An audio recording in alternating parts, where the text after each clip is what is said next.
Hello everyone. So we are solving the examples of the chapter the D and F block elements, and today we will discuss example number 6. So the question is, for the first row transition metals the E naught values are.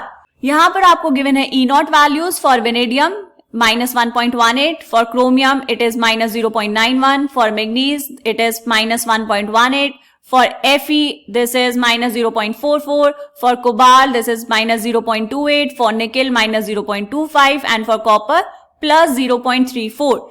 Explain the irregularity in the above values. आपको क्या करना है बेटा, ये जितनी values आपने देखी है रेगुलर नहीं है, ना तो रेगुलरली इंक्रीज हो रही है ना ही डिक्रीज हो रही है, ये सारी की सारी इररेगुलर वैल्यूज हैं. और अगर हम कॉपर की बात करें तो कॉपर की वैल्यू तो पॉजिटिव में है, बाकी सबकी नेगेटिव में है. आपको बताना है ऐसा क्यों.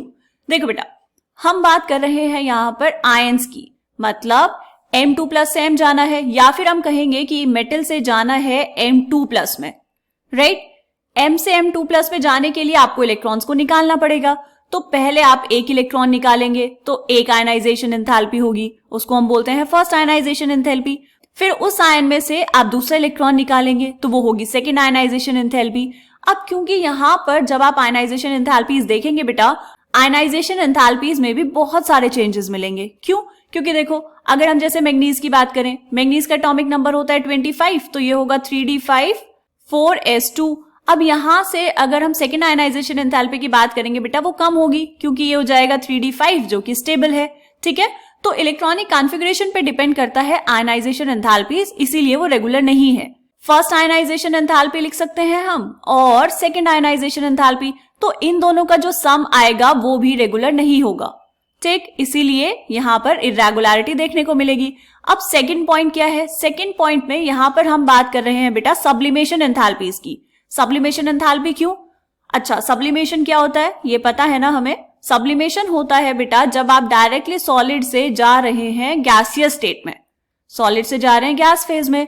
गैस फेज में क्यों जाना है? क्योंकि हम जितना भी आयनाइजेशन एंथैल्पी वाला काम करते हैं वो सब होता है गैसियस फेज में. क्या होती है आयनाइजेशन एंथैल्पी?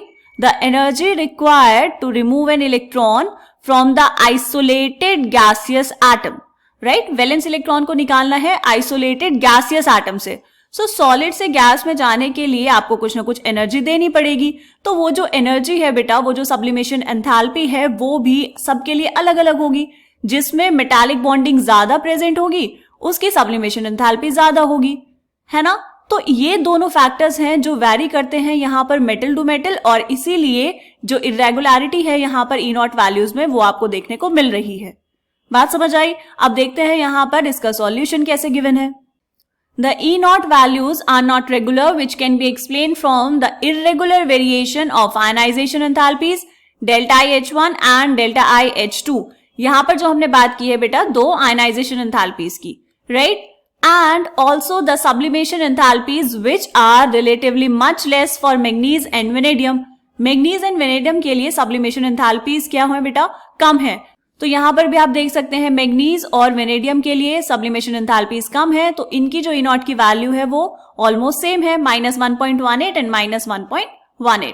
ठीक है, अब मिलेंगे नेक्स्ट एग्जाम्पल में, तब तक के लिए बाय बाय.